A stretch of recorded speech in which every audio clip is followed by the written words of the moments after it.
Dawn breaks cold and gray over a quiet European town, its streets still scarred by years of occupation. The air smells of wet stone and burned fuel. Somewhere nearby, a church bell tolls once, hollow, distant. It is early 1945.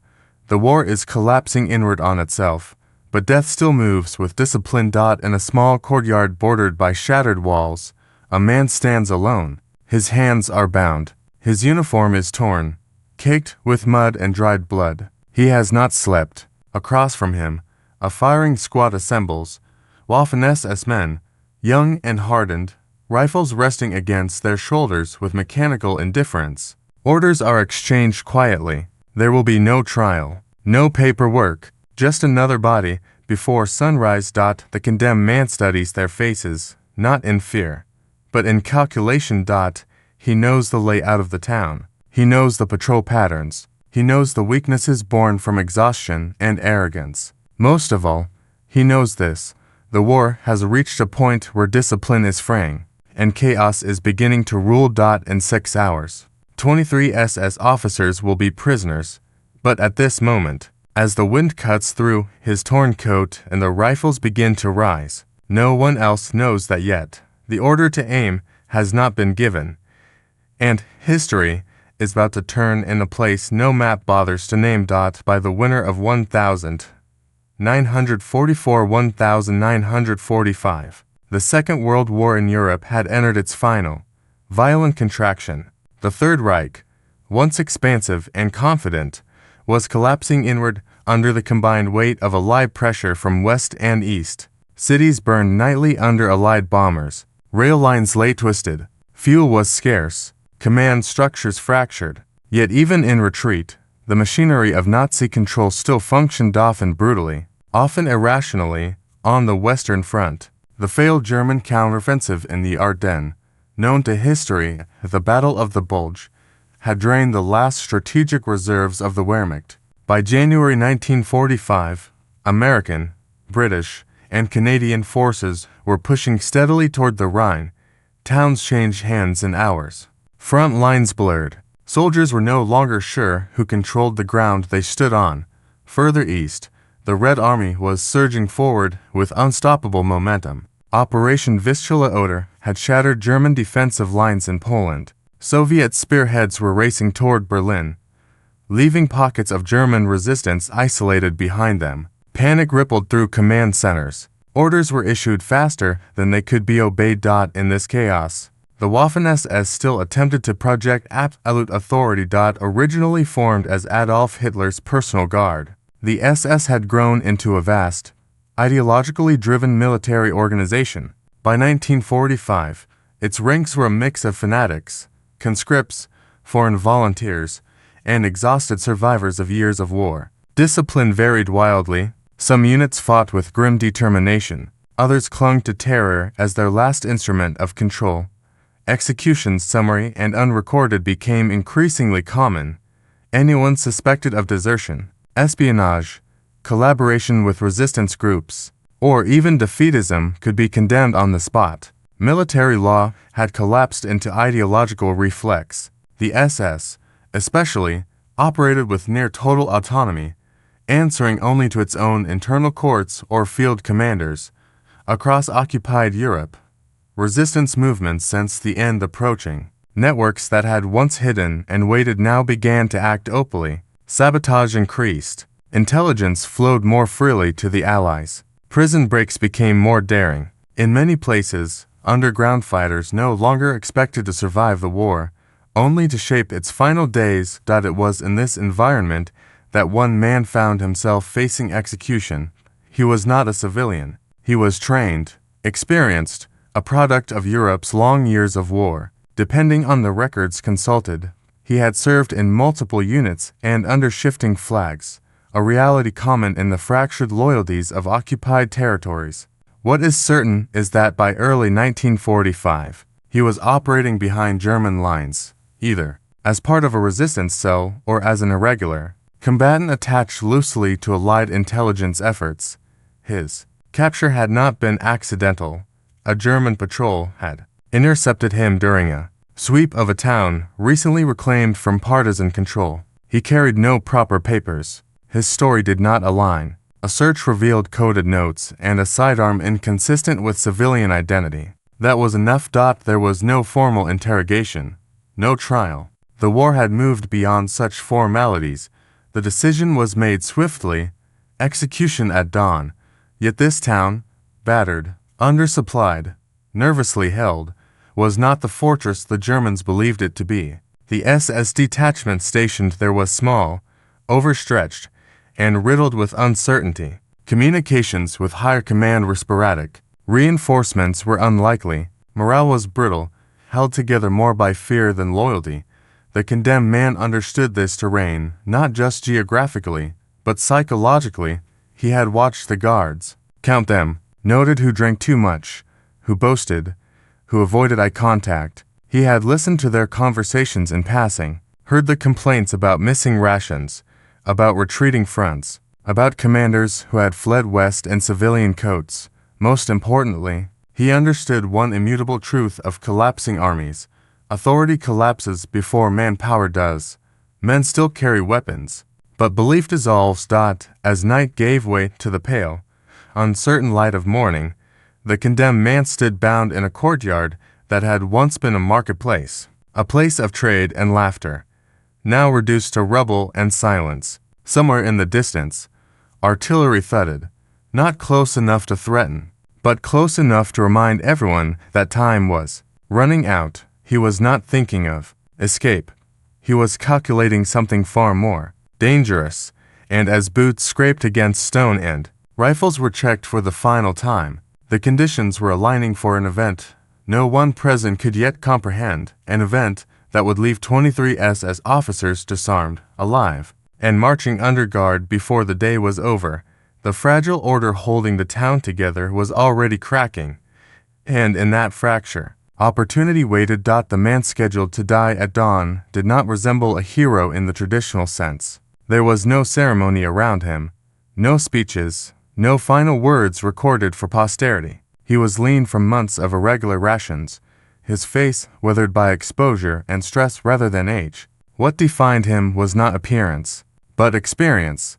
Experience carved by years of moving through occupied Europe where allegiance shifted by the mile. He had learned early that survival depended on reading people more than orders. In the early years of the war, he had served within formal military structures, trained to observe, adapt, and operate under pressure. Later, as front lines dissolved and nations fell, he became something else, a man between categories, not quite a soldier, not quite a civilian, useful precisely because he did not fit cleanly into either. By 1944, such men were invaluable to resistance networks. They knew how German units thought, how they patrolled, how they were punished, and how they panicked when control slipped.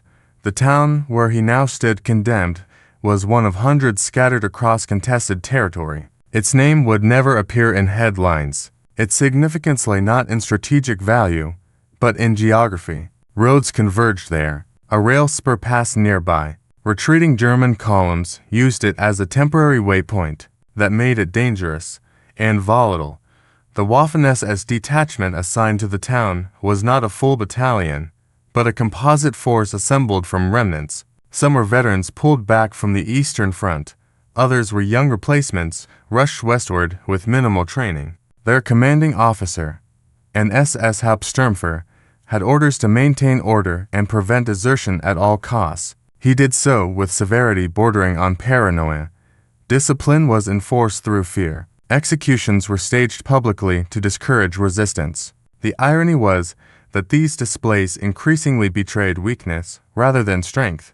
The man awaiting execution had been captured during a nighttime movement between safe houses. He had misjudged a patrol route, a rare mistake, but a costly one. When questioned, he offered only a name that meant nothing and a story that convinced no one. The SS did not press further. They had seen too many partisans to waste time.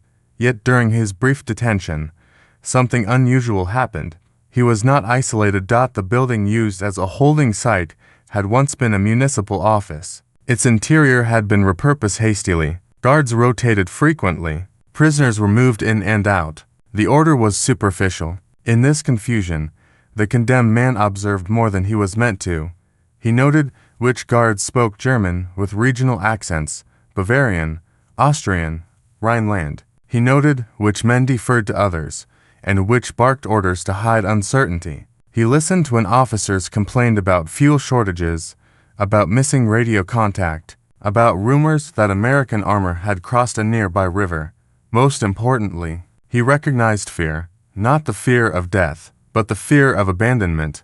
The SS men knew the war was slipping away from them. Their loyalty was no longer rewarded with victory or protection. Their superiors were retreating or disappearing. In that vacuum, obedience became brittle. This knowledge mattered, because when the execution detail assembled at dawn, it did so mechanically. The ritual remained, but conviction did not. The condemned man stood with his hands bound, but his posture was calm. He did not plead. He did not shout. He did not look away. Instead, he studied the officer giving the orders, a young man with freshly pressed insignia and eyes too alert for comfort. The condemned man spoke then, not loudly, not definitely. He spoke with certainty.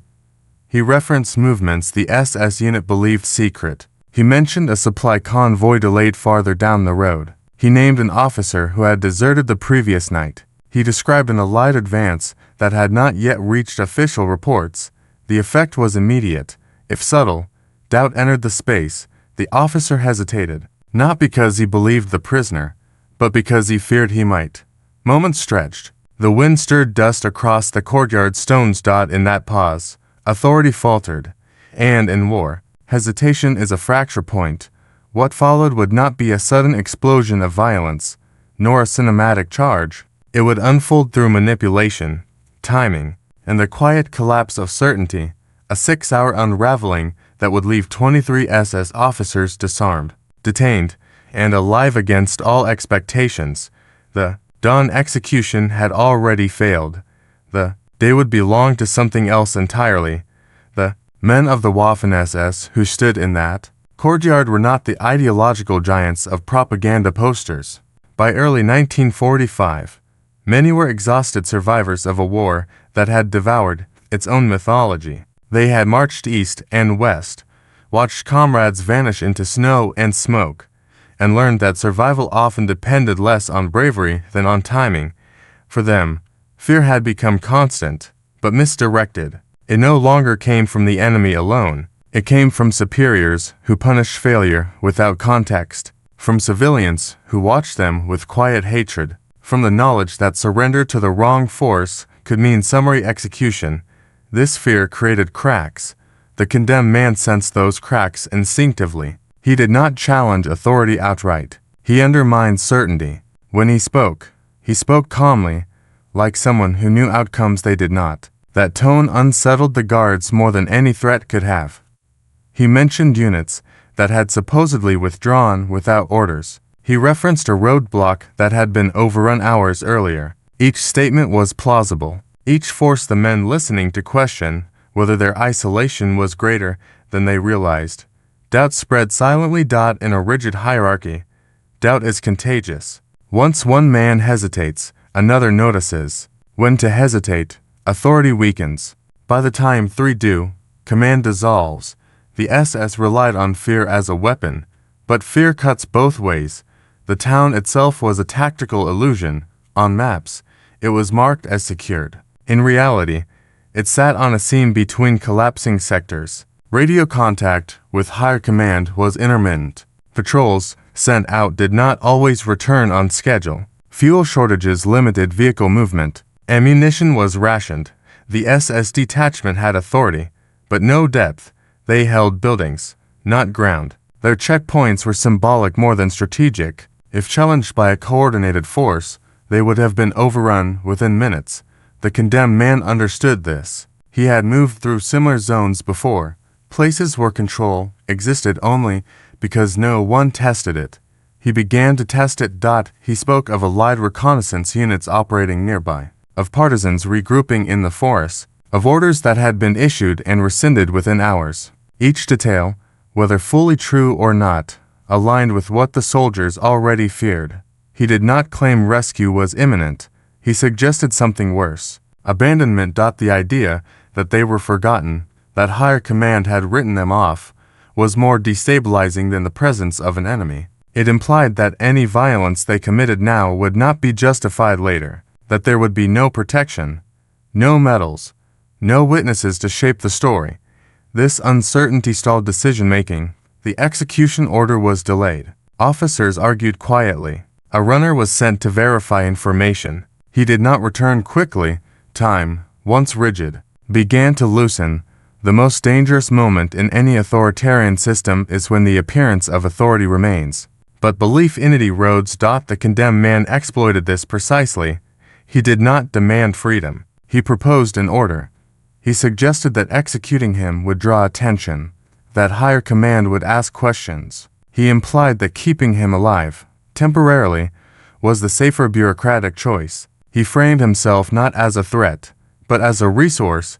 He offered information in exchange for restraint, and critically, he directed his words not to the enlisted men, but to the officers, those whose careers, however short-lived, still mattered to them. Once doubt took root among the officers, the enlisted men followed instinctively. No one wanted to be the one who acted too soon. This shift was subtle. No one announced it, but the posture of the guards changed. Rifles lowered slightly, hands relaxed, voices dropped. The condemned man was still bound, still under guard, but no longer condemned. At this point, the situation crossed a threshold. The SS unit had lost momentum. They were reacting instead of commanding.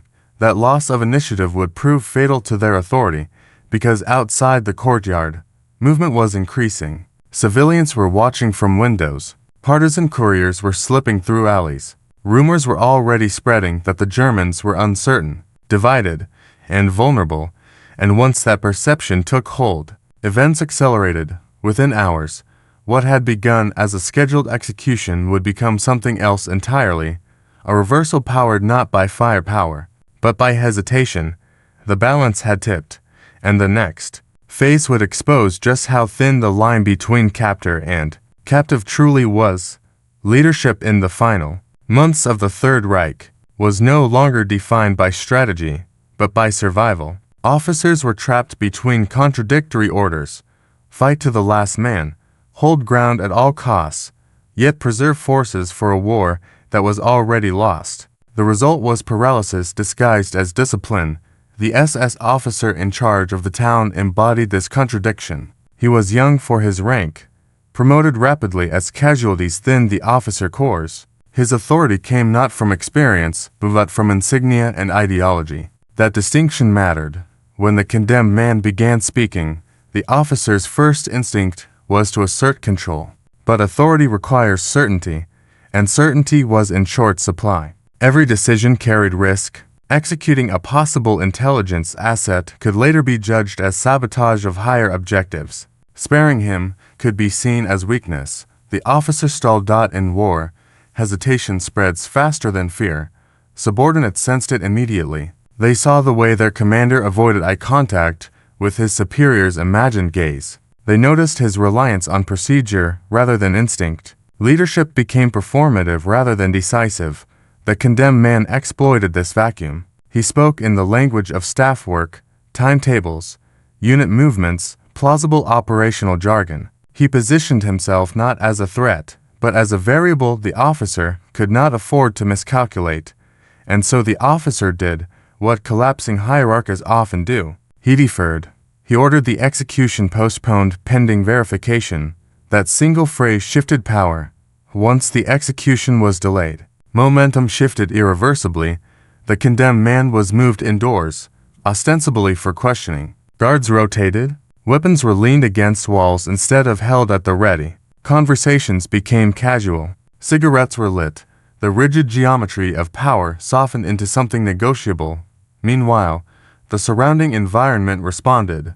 Civilians who had been watching from doorways began to move more freely. A baker crossed the square with a basket he did not intend to sell. A boy ran a message down an alley. A woman lingered at a window longer than necessary. Information moved faster than soldiers. By mid-morning, Whispers circulated that the Germans were uncertain that something had gone wrong. In towns like this, uncertainty was an invitation.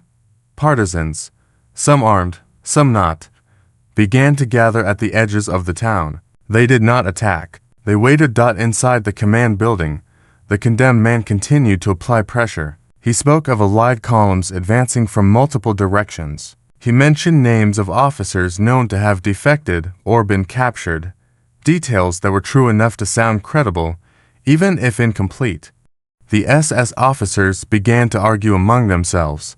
One wanted to withdraw immediately. Another insisted on holding position until relieved. A third worried about being encircled. In that confusion, the chain of command fractured. At some point, no record marks the exact moment, the prisoners became the guards.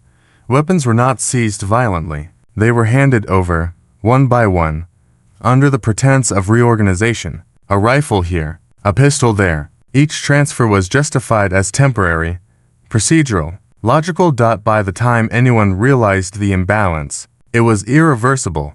The most striking aspect of the event was not the capture itself, but the absence of bloodshed. 23 SS officers, men who had once wielded out authority, found themselves disarmed, confined, and awaiting an uncertain fate. They were not beaten. They were not humiliated. They were simply contained.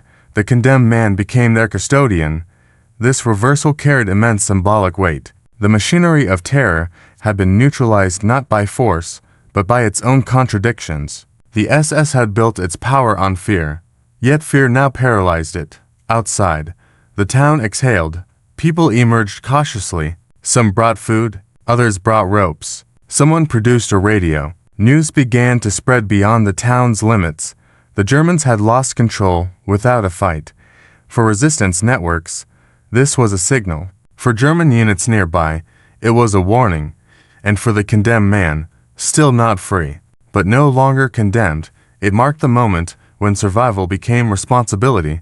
He now had to hold the line until Allied forces arrived. He had to prevent reprisals. He had to ensure that the fragile order he had created did not collapse into chaos. The 6 hours that began with a scheduled execution ended with a quiet coup. But the story was not over, because the arrival of Allied forces would bring its own complications, its own judgments, and its own reckoning, and the men who had been captured would soon face a different kind of trial. The moment after power changes hands is never calm. It is suspended, fragile, uncertain, and dangerous in ways that gunfire often is not. In the hours following the quiet disarmament of the SS officers, the town existed in a state of held breath. Nothing exploded, no alarm sounded, and that, paradoxically, made everything more volatile. The condemned man, now the de facto authority, understood this instinctively. He knew that what he had achieved could unravel with a single misstep. 23 trained SS officers, even unarmed, were still dangerous. Panic could turn them into martyrs. Desperation could turn them into killers. He ordered restraint. The captured men were gathered in a municipal building that once served as a tax office. Windows were shuttered. Doors were guarded. No one was bound unless necessary. The message was clear. This was not revenge. This was control.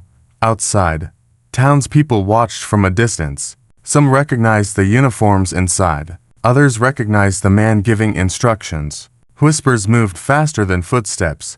The greatest threat now was not violence. It was uncertainty.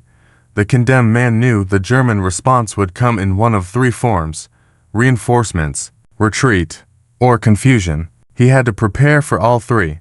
Messengers were sent quietly toward known resistance contacts. Short notes, memorized and destroyed. Routes were chosen that avoided roads. Every action was designed by time. Inside the captured building, tension grew.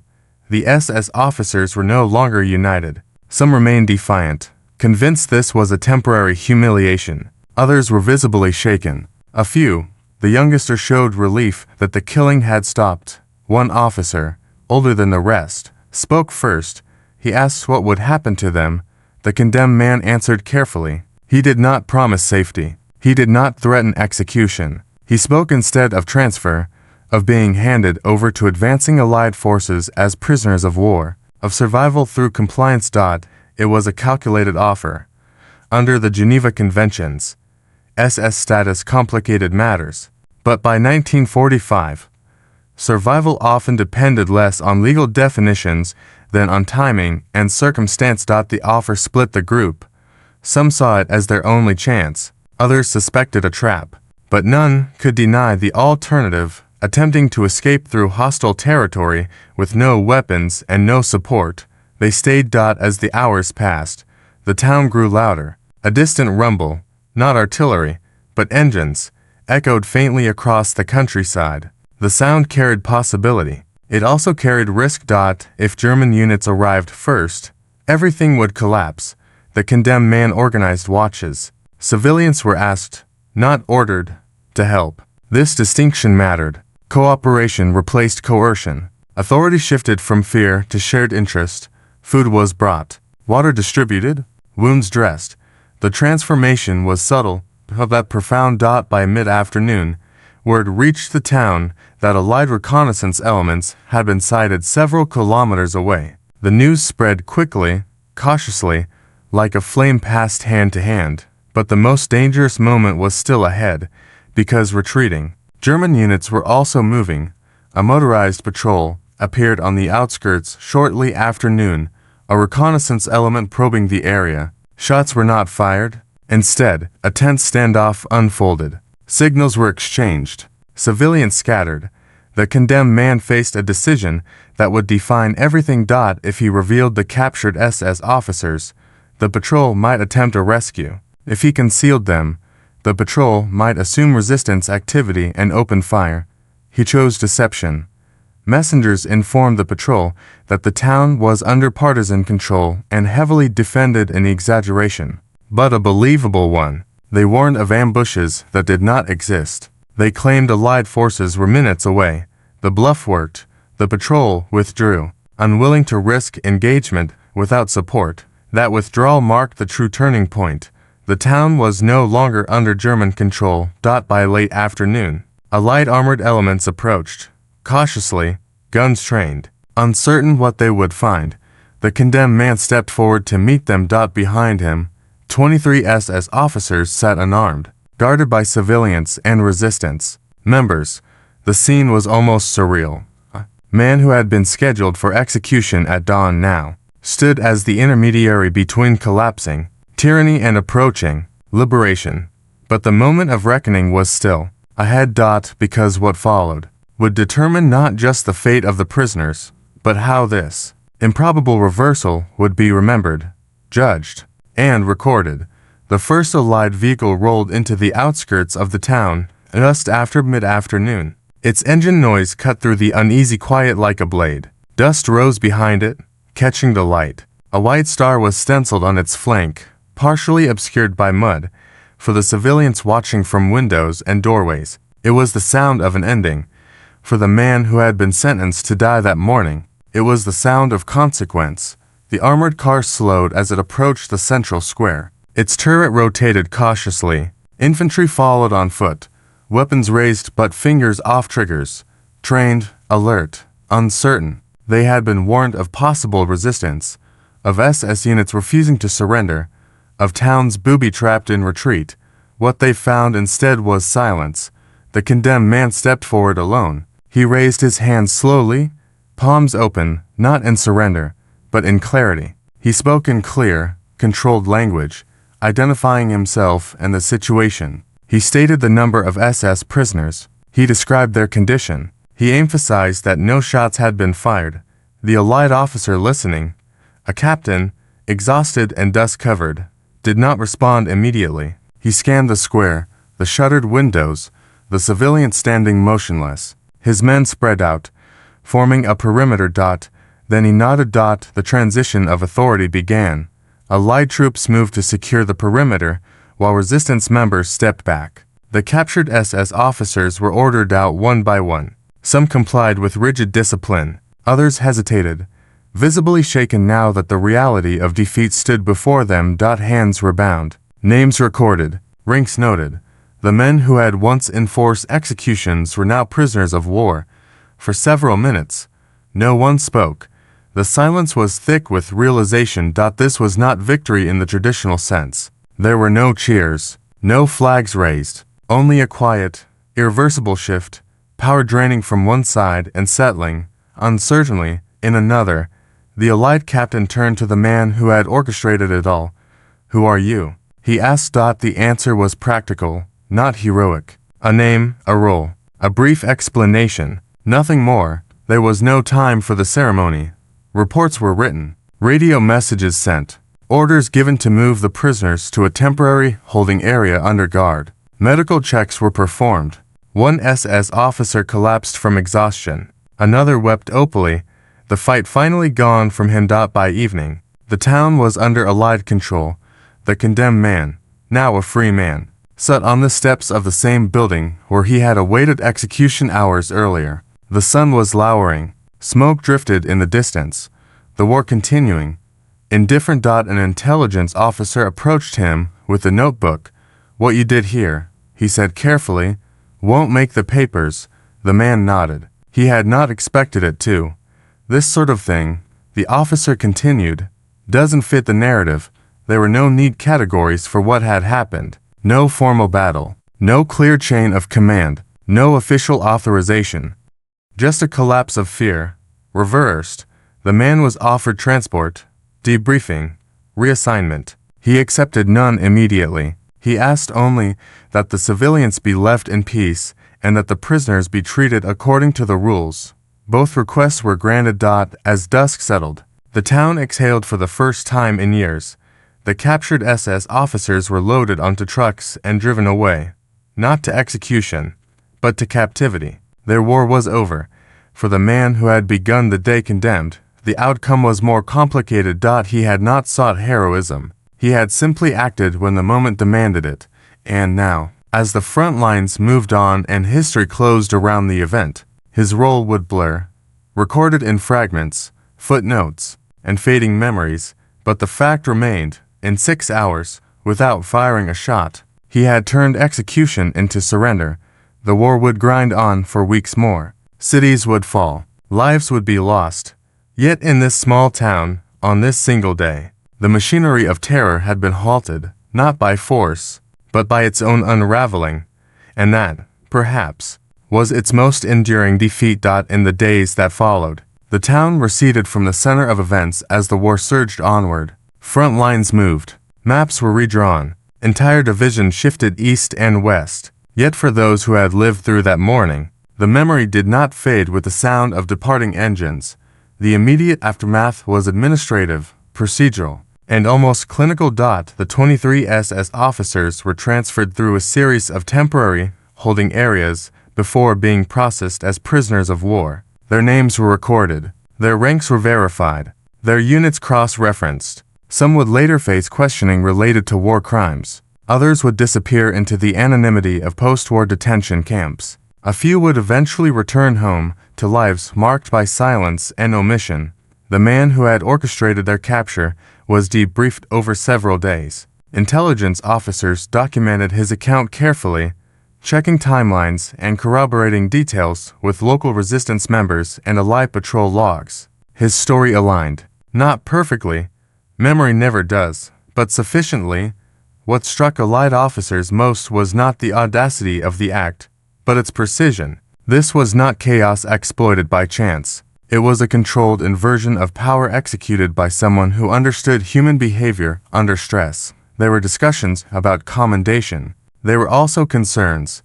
The incident did not fit neatly into any category of authorized operation. No official orders had been issued. No command structure had sanctioned the actions taken. In a war defined by chains of command, this made documentation difficult. In the end, the event was recorded obliquely, folded into broader reports about partisan cooperation and spontaneous resistance. Names were omitted, details softened. The truth survived, but in fragments. For the town itself, the days following liberation were a mixture of relief and reckoning. Civilians emerged fully from hiding. Collaborators were identified, sometimes publicly shamed, sometimes quietly ostracized. Old grievances resurfaced. The sudden absence of German authority created a vacuum that had to be filled quickly, lest chaos replace occupation. Local councils were reformed. Guards were appointed. Food stores were inventoried. The rhythms of daily life returned slowly, unevenly, yet one memory lingered above all others. The moment when fear lost its grip. People spoke of it in hushed tones. How the SS had stood powerless. How no one fired a shot. How the town had held its breath and then exhaled together. It became a story told not to glorify violence, but to explain survival. For the man at the center of it, life did not return to normal. It could not. He moved on quietly, avoiding attention. His role in the event was known to a few and misunderstood by many. Some saw him as a hero. Others viewed him with suspicion. Uncomfortable with anyone who navigated power so deftly, he himself rejected the label. What he had done, he insisted, was not bravery, it was necessity. He had seen an opening where others saw only death. That distinction mattered to him. The war ended weeks later. Germany surrendered. Europe began the long, uneven process of rebuilding. But the lessons of that morning remained etched in the memories of those who had witnessed it. That systems of terror depend on belief. That authority collapses when fear is exposed. And that sometimes the most decisive acts occur not on battlefields, but in moments when someone refuses to accept the script written for them. Yet even as peace settled, questions lingered. Could this have happened elsewhere? Was it a singular convergence of circumstance, or evidence of something more fragile within authoritarian power? Those questions would echo quietly in the years that followed, and they would shape how this story was remembered, not as legend, but as a brief, improbable fracture. As weeks turned into months, the event receded further into the margins of official history. There were no medals issued, no citations read aloud in public squares, no photographs circulated in newspapers. What remained was quieter, a chain of reports, testimonies, and recollections scattered across archives and personal memory.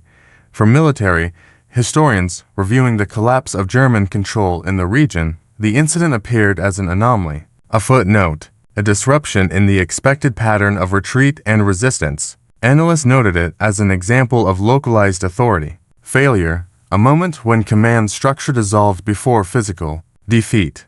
But such language failed to capture its human weight among the former SS prisoners. The episode became a dividing line. Some later claimed they had sensed the war was lost and had simply waited for an opportunity to surrender. Others insisted they had been deceived, manipulated into compliance by misinformation and psychological pressure. A few refused to speak of it at all. Interrogation transcripts from the post-war years revealed discomfort rather than defiance. These men had not been overpowered. They had been outmaneuvered without violence, a fact that sat uneasily with their self-image and ideology. For the civilians of the town, the memory settled into something quieter and more personal. It became a reference point in conversations years later, the day it ended without blood. Parents told their children how fear had lifted suddenly, how the air had changed. It was spoken of not with triumph, but with relief. The man at the center of it all remained largely absent from public accounts. He declined interviews. He avoided commemorations. When asked why, he offered simple explanations, that many had suffered more, that chance had played as much a role as courage, that survival did not always deserve ceremony. In private correspondence, fragments of his thinking emerge. He wrote of how fragile systems become when stripped of belief, of how authority, once exposed as hollow, collapses inward, of how ordinary people, placed under extraordinary pressure, reveal both cruelty and restraint in equal measure. He never claimed moral superiority. He did not romanticize what happened. He understood that what he had done could not be repeated at will. It had worked because of exhaustion, confusion, timing, because history itself had been stretched thin. Years later, scholars examining resistance movements would note this incident as a rare example of nonviolent reversal within a violent conflict. It challenged assumptions about power, obedience, and the inevitability of bloodshed. Yet it resisted classification. It was not an uprising, not a negotiation, Not a battle. It was a pause, a moment when the machinery of war hesitated long enough for something else to occur. As Europe rebuilt, such moments were often overshadowed by larger narratives of victory and defeat.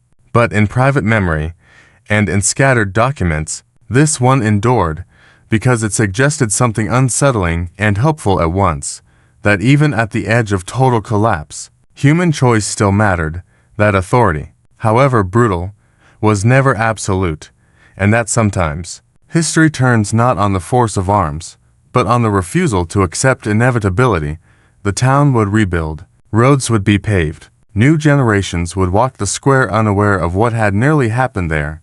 But for those who knew, the place would always carry an echo of a morning when execution became hesitation, and hesitation became survival.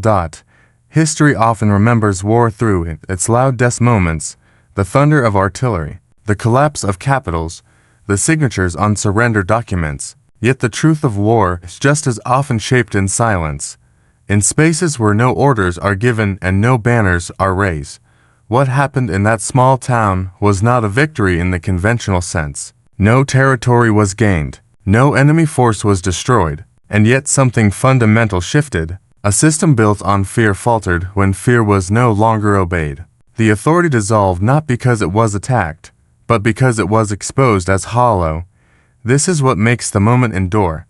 The man who stood at its center did not act out of ideology or ambition. He acted because circumstances left no other path. His choices were shaped by exhaustion, by observation, by understanding of how fragile control becomes when belief collapses. In that way, his actions reflected something deeply human, the instinct to survive by thinking, not by striking.